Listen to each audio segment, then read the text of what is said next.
Halo para sosmeder, bagaimana kabarnya? Masih ngacang sambil ngopi hitam?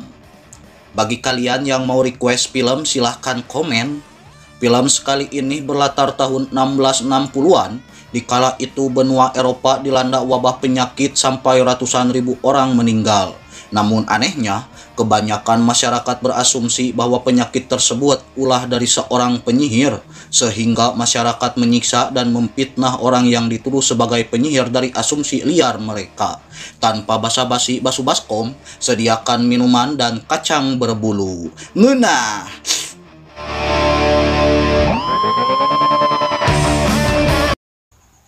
Film memperlihatkan wanita cantik bernama Grace. Ini dia tampangnya ditinggal mati oleh Yosef suaminya. Bersamaan dengan itu, Grace yang hendak menguburkan suaminya flashback saat Yosef masih hidup. Diceritakan Yosef suami yang ulet dan tekun mencari nafkah buat keluarganya. Pada waktu itu Yosef baru selesai bekerja berbincang dengan juragan tanah yang bernama Pedleton. Tak lama, orang di dekat Yosef meninggal.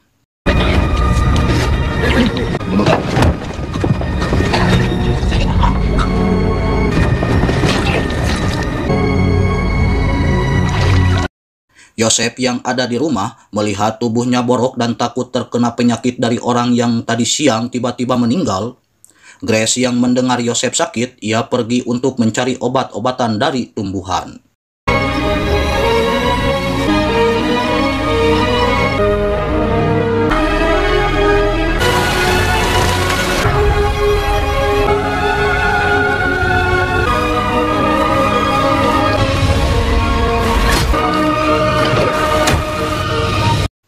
Sepulangnya mencari obat-obatan, Grace terkejut melihat Yosef gantung diri.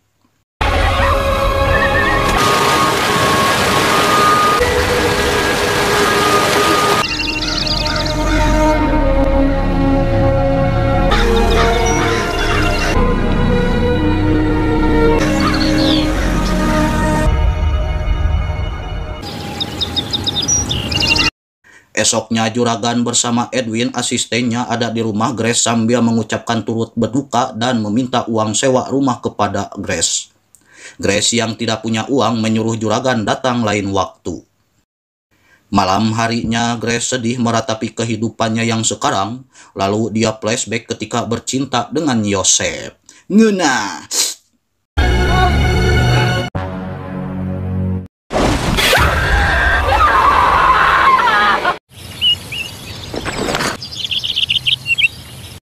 Esoknya Grace hendak pergi ke kota untuk mencari bantuan. Di perjalanan ia bertemu dengan sahabatnya Morton dan Katie. Lalu Katie melarang Grace ke kota sebab situasi di kota tidak kondusif. Tapi Grace yang perlu uang pergi dan menitipkan anaknya kepada Katie.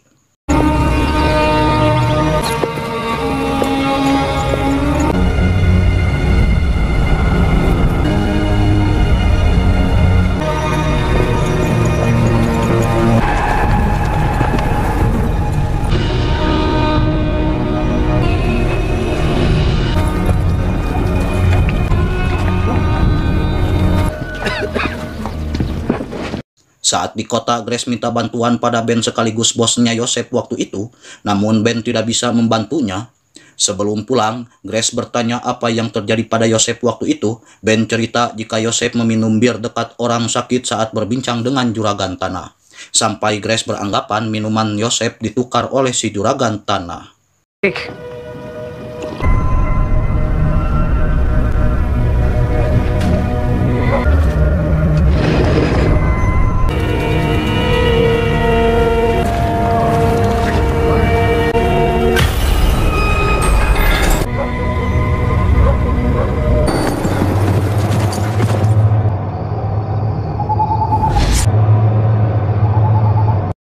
Malamnya Grace diganggu oleh Corin Yosef sehingga dia mengikutinya dan mengambil cincin di mayat Yosef.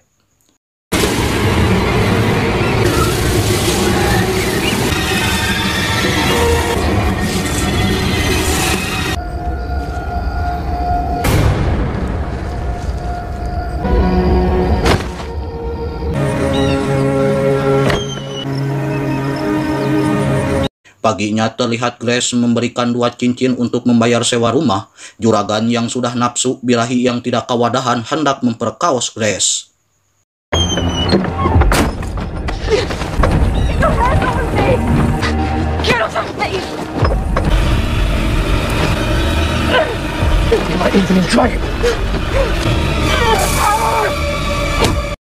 Grace pun melawan sambil menodongkan pistol dan menyuruhnya pergi.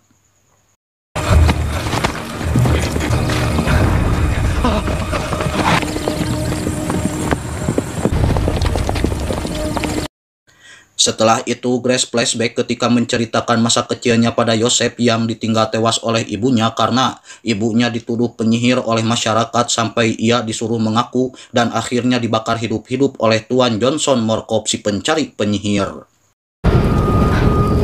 What you let your shame fall on your daughter's shoulder? Morkov declared my mother a witch and sentenced her to death. Confess, damn you! So, Right, I confess. As they burn her alive.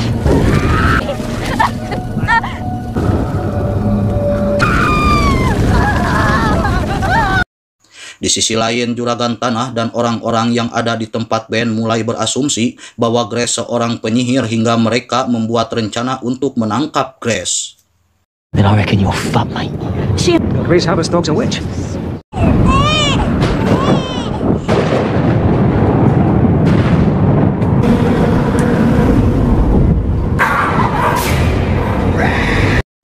Malamnya, Grace mendengar suara mencurigakan di luar rumah sambil membawa pistol.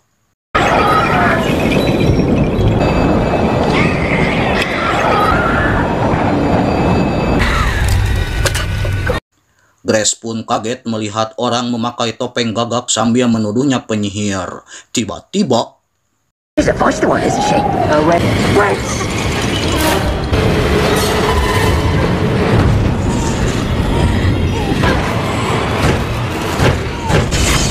Look. That's how you deal with witches.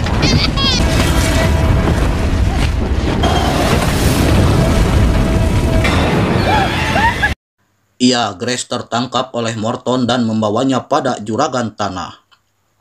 Known it would be so easy to rid ourselves of you.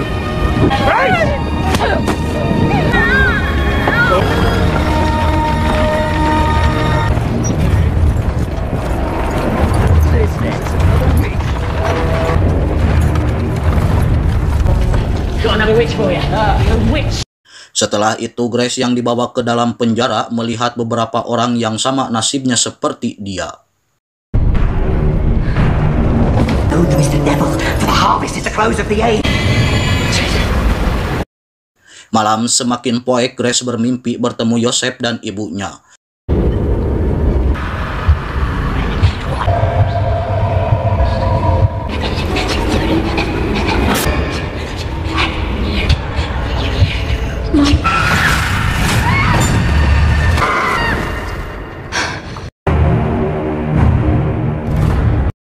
Hari pertama, Grace dibawa untuk diadili oleh masyarakat yang menuduh dia penyihir. Behold the witch!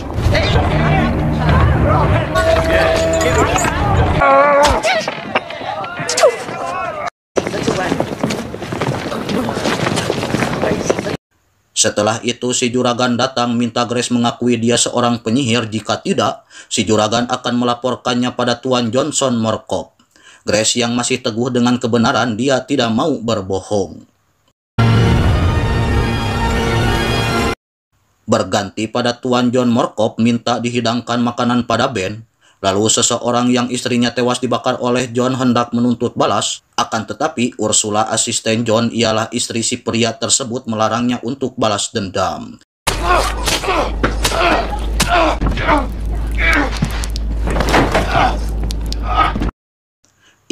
Orang tersebut tewas. Lalu mereka pergi menemui Juragan Tanah. His name was that on him was death. Good, take it to him. Well, so soon?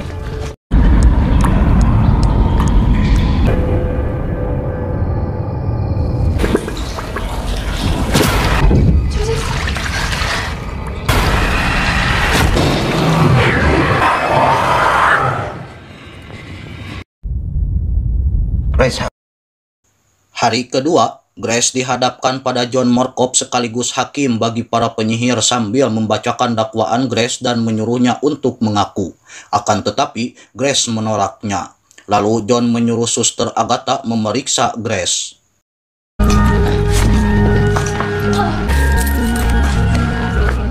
Sister Agatha, you may proceed.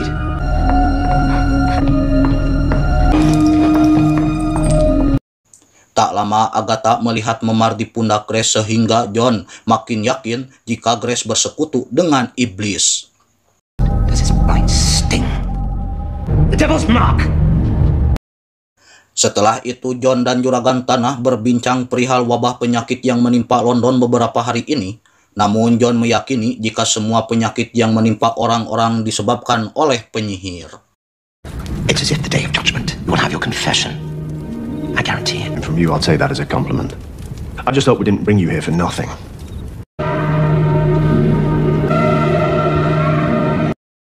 Di sisi lain, Grace bertemu Joseph di dalam mimpi sambil bercinta. Tiba-tiba,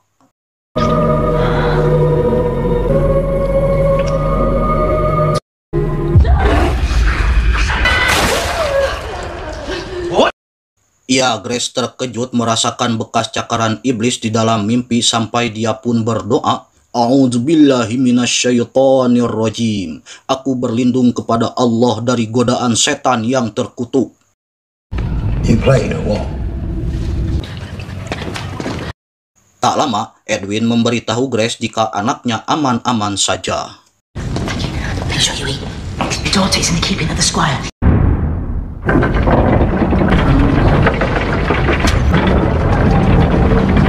Hari ketiga Grace dipasung, seperti biasa John menyuruhnya mengaku sambil cerita tentang kematian Joseph yang janggal dari pengakuan si juragan dan masyarakat sekitar. Menurut masyarakat, Joseph orang yang saleh, rajin bekerja, taat pada Tuhan. John Morkop dengan asumsi liarnya menuduh Grace menyantet Joseph hingga gantung diri. Akan tetapi, Grace masih teguh dengan pendiriannya sampai akhirnya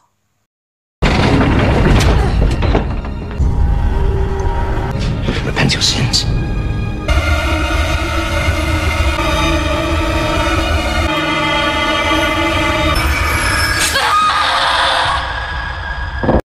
Setelah itu Grace diantar oleh Edwin ke penjara lagi sambil cerita jika Grace akan melakukan apapun demi keadilan dan kejujuran. Di lain tempat, Ursula sedikit oyak keyakinannya sebab melihat keteguhan Grace. Namun John menyuruh Ursula jangan tertipu oleh keteguhan dan ucapan setan yang hendak menyesatkan manusia. John pun flashback ketika menyelamatkan Ursula yang hendak dibakar oleh api, lalu hujan tiba-tiba turun. Ia pun yakin jika hujan itu pertolongan dari Tuhan. Lalu John menyuruh Ursula membujuk Grace agar mengakui kesalahannya. Tuh kan, udah tahu si Grace mah jujur, ini malah hayo we disuruh mengaku. Lanjut. Berganti lagi pada Grace saat di dalam penjara, ia selalu digoda oleh setan dan jin korin Joseph.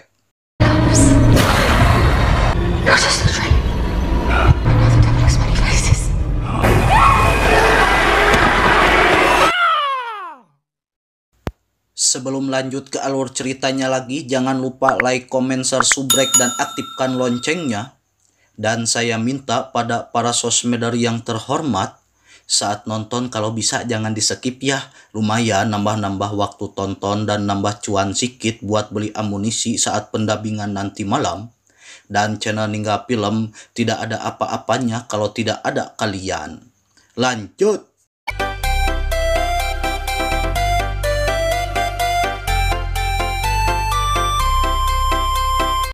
Tak lama Ursula datang menyuruh Grace mengakui jika dirinya penyihir. Namun Grace tetap menolaknya. So why don't you take your so-called truth and get out?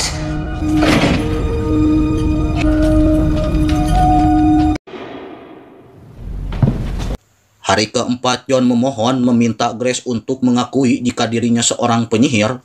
Namun Grace yang teguh tidak akan memberikan pengakuan palsu di hadapan masyarakat juga di hadapan John Morkop. Meski John mencabik-cabik daging dan mematahkan tulang Grace. Katie yang melihat Grace teriak tidak setuju dengan tuduhan John sampai Morton membawa pergi Katie. Get her out. Lalu John menyuruh Ursula memasukkan sebuah alat pelebar Meki pada Grace.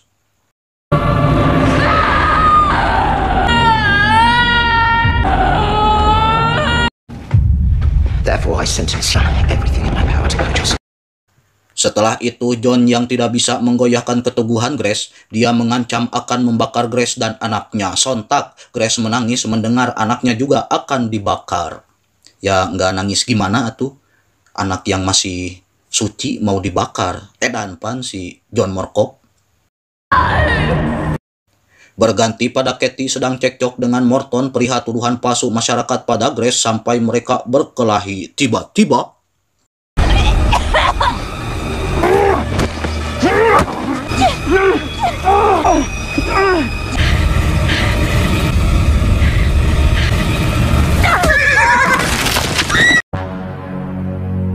di sisi lain, Grace meminta bantuan Edwin untuk menyusun rencana pelarian Grace malam ini.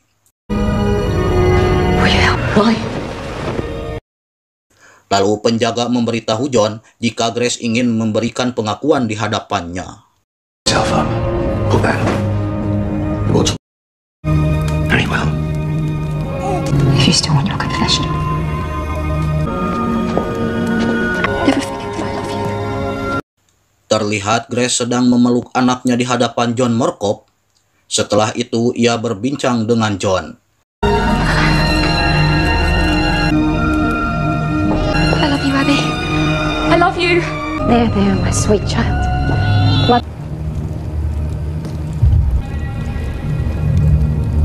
You know, I could feel.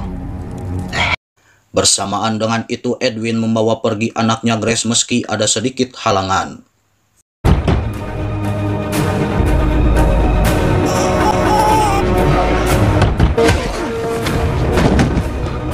Kembali lagi pada Grace yang bersujud dan hendak memberikan pengakuan di hadapan John sampai akhirnya Witch. A reckoning judge. Iya, tangan John ditusuk sambil cerita jika Grace adalah anak yang ibunya dituduh penyihir lalu dibakar oleh John. John yang mendengarnya tidak terkejut, malah dia menuduh Grace sebagai titisan setan. Tiba-tiba,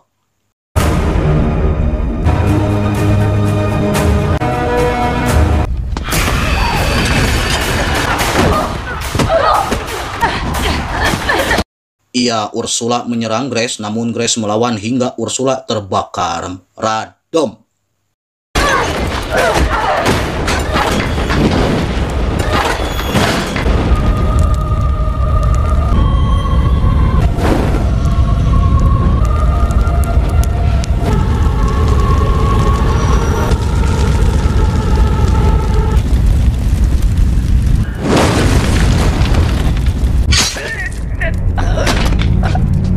Setelah rencananya berhasil, Grace memberikan pistol tanda hadiah kematian untuk John Moorcock.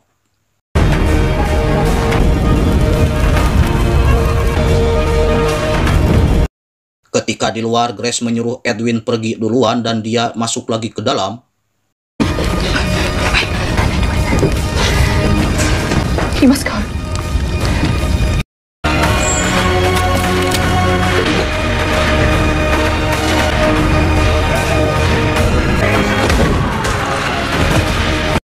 Saat di dalam, Grace yang hendak melepaskan para tahanan, tiba-tiba juragan datang dan mereka pun galelut. Siapakah yang eleh?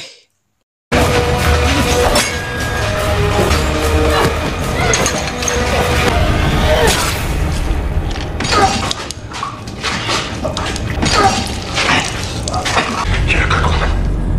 No. I'm not. Rick!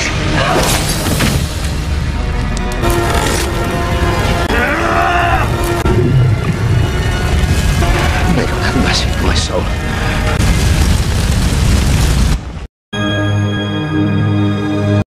Hari kelima, Edwin bertemu dengan Katie dan pergi dari kota tersebut. Ending memperlihatkan Grace selamat sambil membawa pedang dan kota si juragan tanah hancur. Nah.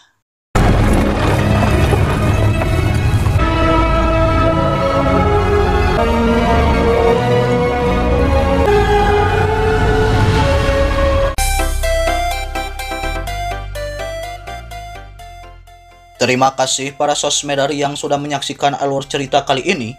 Di film ini ada sedikit hikmah yang bisa saya ambil. Kita selaku manusia jangan asal menuduh dan jangan asal percaya asumsi orang lain jika tidak ada bukti yang konkret. Dan kita harus berani seperti Grace, berjuang sendirian dan membela haknya, juga mempertahankan keteguhan dan keyakinannya. Sekian dari saya dan jangan lupa ngacang. Nah.